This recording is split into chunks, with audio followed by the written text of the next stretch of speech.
right back. Magandang hapon po sa inyong lahat. Maraming salamat po sa pagbigay ng oras para sa show namin. The question, ano yung tanong namin? The question is, can you really? You've done action roles before. What new side of you will audiences see in Task Force Firewall? Siguro po ang masasagot ko dyan is yung rappelling namin from 17th floor, di pala 15th. Kasi bata pa lang po ako, nagka-training na ako with the harness, kung paano gamitin yung harness na tama. Pero first time kong bumaba sa building. And ang masasabi ko, nakakatakot po siya. Pero nagawa namin ng maayos and ang ganda tignan pag napanood niyo na po. So I'm super proud of myself and yun nga, abangan niyo po yun. So that's new. Also, first time pong makatabaw si Miguel dito.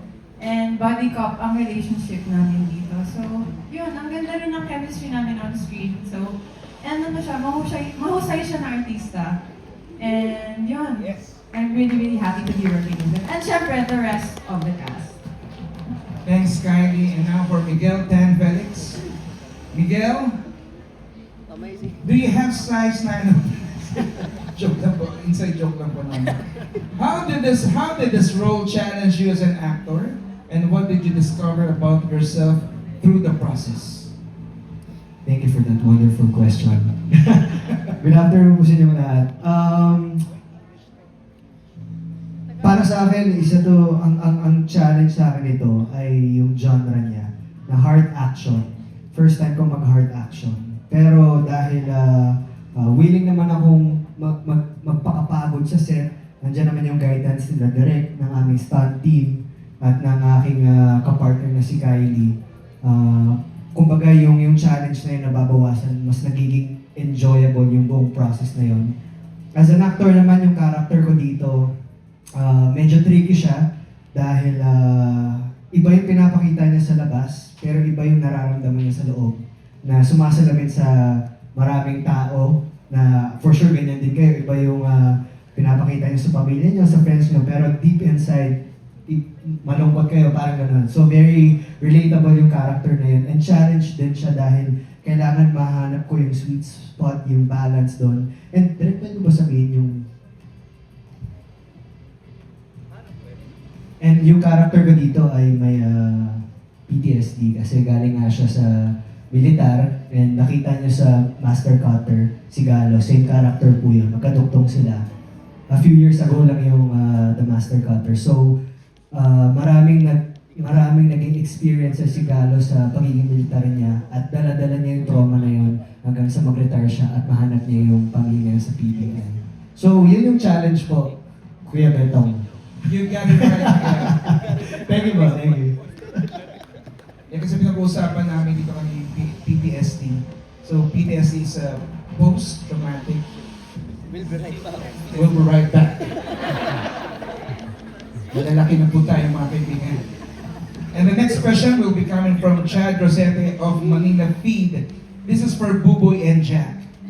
What makes Firewall timely and important for Filipino audiences today? Any realization or lesson learned while filming the show? Please answer it in English form. Just kidding. Buboy, did you understand the question? Would you like me to repeat it? How about you? I'm just reading. Did you understand it? I'm just reading. Okay. Can you repeat the question, please? Sabi ko na nga. Feeling ko ikaw talaga tayo nawawala ng tatay dito. What makes Firewall timely and important for Filipino audiences today? Any realization or lesson learned while filming the show? Well, nakakatuwa po dahil nga ngayon ay ayoko yung word na sinasakop eh. Hindi naman siya word na sinasakop. Kumbaga, yung mundo po ngayon ay punong-puno na po talaga ng technology at hindi na po natin may kakaila na panahon na po nito ng mga anak po Sa namin. cellphone na lang. Sa cellphone na lang. Thank you for that, Chief.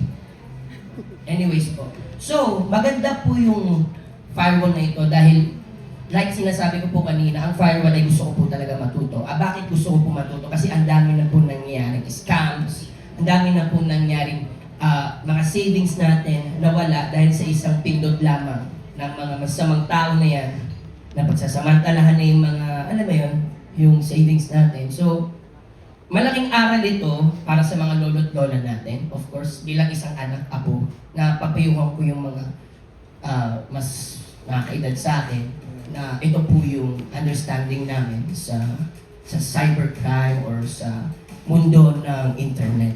So maganda rin siyang pag-usapan through family. So yun po yung, did you understand it? Of course. Thank you so much. Thank you, Buboy. Jack? Yes, ngayong digital age, napapanood talaga itong task force firewall because lahat ngayon nakatutok na sa cellphone, sa internet, sa social media, and dyan nakakita ng opportunity yung mga scammers. So, hindi nabibigyan ng pansin para sa akin masyado yung social media na yung mga nang-scam at nakakuha na ng pera, kagaya na sinabi ni Buboy. So, tinahin namin dito about SIM swap, yung mga scandal, mga sexploitation, mga, ano pa ba, marami ba yung mga na-spoil, pero lahat ng tungkol sa cybercrime na tinututukan ng PBI. PBI ang tawag sa amin dito sa show. Yun yung pinakita namin sa mga tao. Learnings dito, of course, yung huwag tayo magbigay ng OTP. Lagi yan. Oo, Yes. yes. Kasi meron yan sa panahon ngayon, kahit yung mismong bangko nagbibigay sa atin ng billing, credit card na experience Sila yan. mismo yung nagde-text. Oo, sila mismo yung nagde-text and minsan na-encounter ko yan, tinanong ko sa teller ko kung totoo ba yan. Sabi, huwag ka mag-click dun sa link kasi may Yes. napapasok na rin pala ng mga scammer. Yes. Yung mga ginagamit ng mga bangko. Ngayon, nakalagay doon. Kaya expired na in just 3 days, yung 6,500. Points, Sure, mga points, mga points, redeemable points. Huwag na huwag po kayo mag-click dyan. Huwag po kayo magbibigay ng OTP. At i-aware na rin natin yung mga family natin, loved ones, about that. Para na hindi lang tayo yung napoprotektan, pati rin yung mga mahal sa buhay. Yan lang po. At dahil sa sinabi ni Jack, let's all watch this. Ay, wala pala. Hindi, totoo yan, yung mga OTP nga. Yung mga mag-expire na yung points mo. Wala naman akong ganung bangko, pero tinetext ako ng ganung bangko. Hindi ko syempre pinag. Wala akong ganung bangko talaga. Pero anyway, maraming salamat po, Boy and Jack. Thank you. Our next question will be coming from Jasper Valdez of Manila Standard for our director's spot. Why was it important to immerse the cast in real-world military training rather than relying solely on choreographed action? At ano po ang mensahe gusto niyong mag-uwi ng viewers tungkol sa cybercrime at digital threats? Direk? Minabuti po ng task force firewall na mag-undergo ng training ang mga actors natin para maramdaman din nila yung totoong nagaganap, kung paano natin ipo-portray yung mga characters natin. Siyempre, din natin mapahiya na basta lang tayo umi-emote doon tapos tatawanan tayo, hindi naman pala tama yung ginagawa natin. So, at sa tulong din nila ni si John Vic, siya yung ano namin eh. Si John Vic, okay naman dyan. Siya ang consultant din sa hawak ng tama ng mga baril at kung paano din paano nag-a-assault ang mga agents natin. So, lahat ng mapapanood nyo dyan, legit yan. Kung ano yung makikita nyo, yun talaga yung nagaganap sa totoong buhay. And yung task force firewall, Betong, yung second question mo, part ng Ano po ang mensahe gusto niyong maiuwi ng viewers tungkol sa cybercrime and digital threats? Sa panahon ngayon, napakarami ng paghihirap na pinagdadaanan natin. Hindi lang sa Pilipinas, sa buong mundo. Una, yung gas, gera, taas ng bilihin. Sobrang hirap na ng pinagdadaanan natin, kahit naman sino eh. Di ba? Nagtitipid tayo. Tapos yung pag-asa ng tao na gustong guminhawa, tapos nai-scam pa. So yun yung mas masakit doon. Kaya itong Task Force Firewall, we're hoping, we're praying na through this show, may pakita natin yung heroes. What we need now are heroes. Para nang sa ganun, ma-inspire yung mga tao na, dahil sa Task Force Firewall, hindi na tayo maluloko. Dahil sa Task Force Firewall, yung mga scammers na yan, hindi na sila magkakaroon ng chance. So, yun, at napakaganda, timely talaga yung show para sa pinagdadaanan natin ngayon. Yun po. Thank you. Thank you, Direk. Direk Rico? Gusto lang pasalamat sa cast. Napaka-hardworking nila lahat, pati yung crew. From the first day of taping namin, parang sinabi namin na collaborative yung team. So, nakakatuwa na sila din nag-iisip ng kanilang character. At napakasalamat dito ako sa mga creatives namin.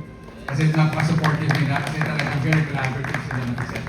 Salamat kay Miss Ali, sa aming ikina Joy, si Miss Joy. Yun lang gusto kong salamat. Thank you, Direk.